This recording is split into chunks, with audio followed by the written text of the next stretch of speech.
Hola, ¿qué tal amigos de Rebeldía Radio, La Voz Gigante de Nueva York y de Radio Cosecha? Mi nombre es Tadí. Esta noche tenemos el honor de poder entrevistar a Leonidas Isa Salazar. Es una de las figuras más influyentes del movimiento indígena ecuatoriano contemporáneo, con una fuerte presencia en protestas sociales y en el debate político del país.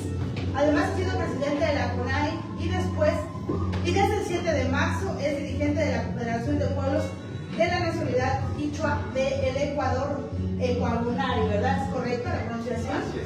Y bien, esta semana él participó en el 25 periodo de sesiones del Foro Permanente para las Cuestiones Indígenas en la ONU, cuyo tema principal es garantizar la salud de los pueblos indígenas, incluso en contextos de conflicto.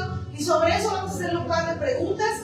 Después de la participación, Leonidas, ¿cuál crees que es la principal deuda del Estado con los pueblos indígenas en materia de salud? Bueno, primero, para tener salud en los territorios deben estar con salud. Eso significa no contaminación del agua, no contaminación de la tierra, no contaminación de los páramos, no vertir químicos en los territorios.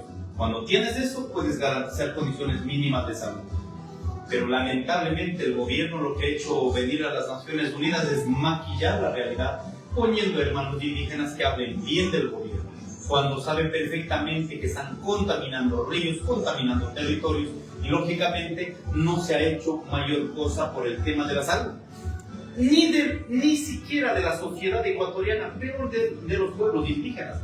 Y debemos entender que en el Ecuador lamentablemente ya han pasado como 6, 7 ministros que no han resuelto. Y aquí hay que decir con claridad, no es el problema de cambiar todos los días o todos los meses los ministros. Si siguen recortando el presupuesto, solo en los años anteriores significa un deterioro de 1.300 millones de dólares. Entonces, ¿cómo va a haber salud?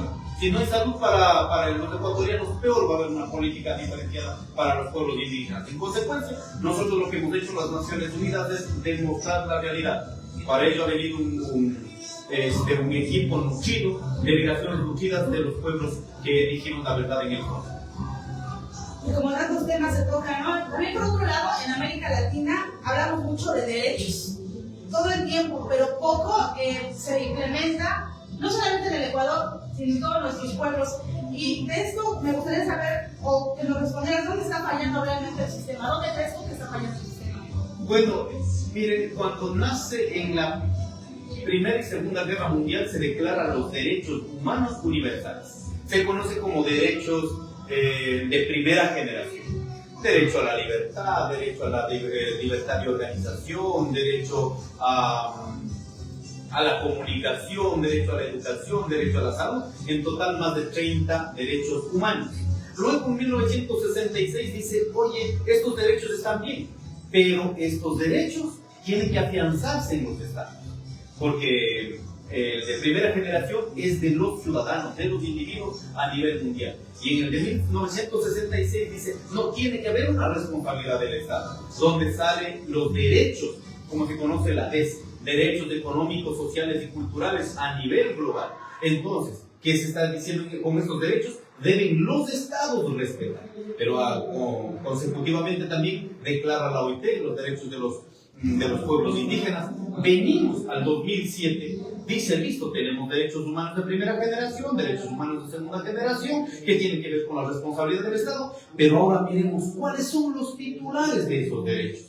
Con claridad, con objetividad, porque se decía de manera general, ¿quiénes son los pueblos indígenas? No, aquí ya se mira de manera objetiva. ¿Qué significa? En el 2007 las Naciones Unidas declaran con absoluta claridad quiénes son los titulares de derechos, los colectivos, como un acto de solidaridad. Entonces, ¿qué tienen que hacer los estados? Los estados tienen que hacer uso de los derechos económicos sociales con obligación, respetar los derechos individuales ciudadanos y respetar los derechos colectivos. El Estado debe hacer eso. Eso es lo que no hace hasta este momento.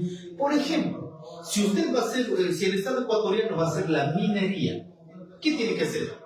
Consulta previa, libre e informada. ¿Ha hecho? No lo ha hecho. ¿Saben por qué no lo hacen? Porque para ellos lo que significa es entramar, enredar. Como no quieren enredar, dicen, listo, más bien vamos a violar los derechos, y han implementado con procesos tremendamente violentos, como es el caso de Palo Quemado Las Pampas, lo que pasa en Morola Santiago, lo que pasa en Zamora, ahora en Cotopaxi, en Bolívar, en este momento 6 procesos que no consultan.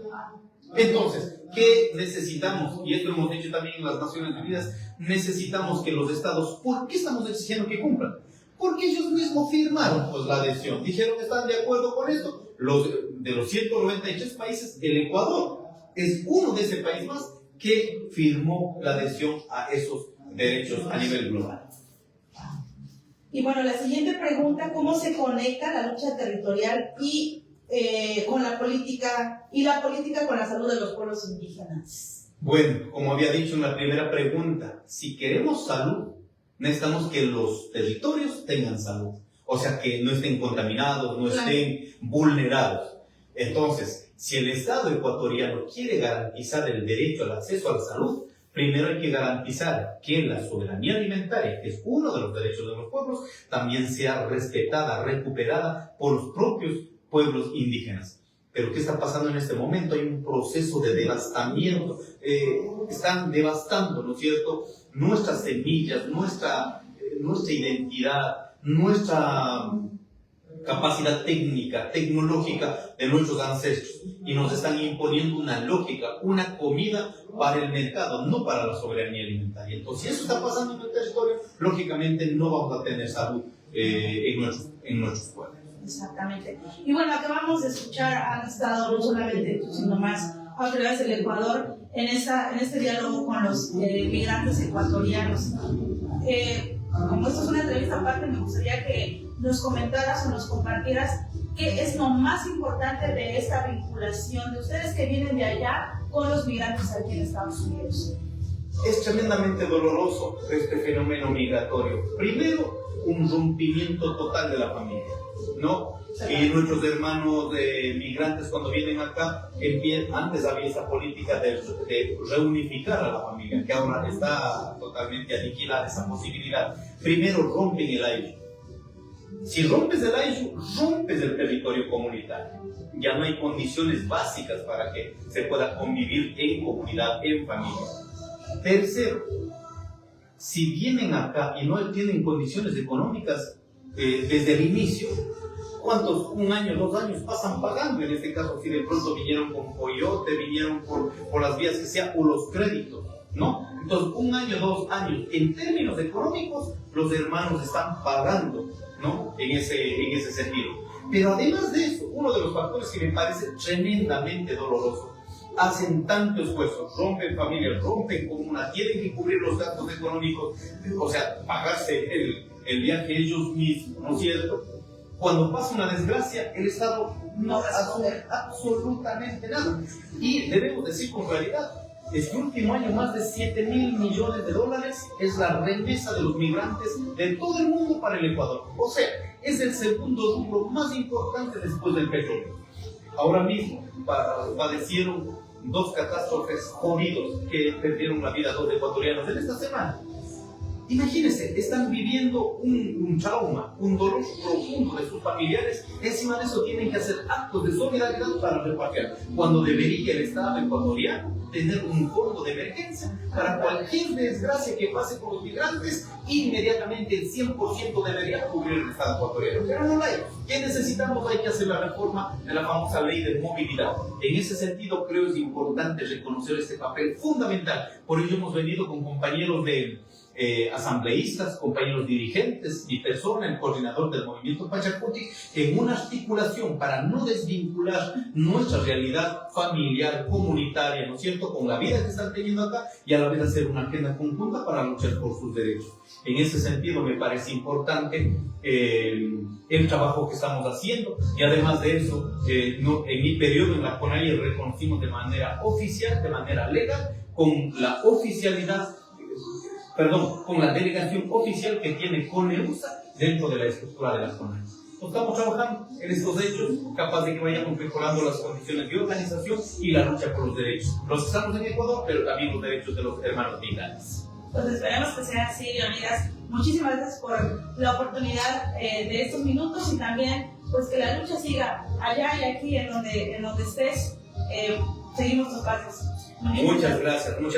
En mayo voy a estar en Europa también, entonces invitar a mis hermanos que están en Europa. Entonces vamos a intentar hacer estos corredores de organizaciones, estas articulaciones con las organizaciones a nivel global, donde por lo menos que podamos comunicar que estamos organizados y que están las familias relacionadas directamente con el país de origen que es Ecuador, es muy importante. Un abrazo y muchas gracias. Así es, muchísimas gracias. Mi nombre es David. Muy buenas noches.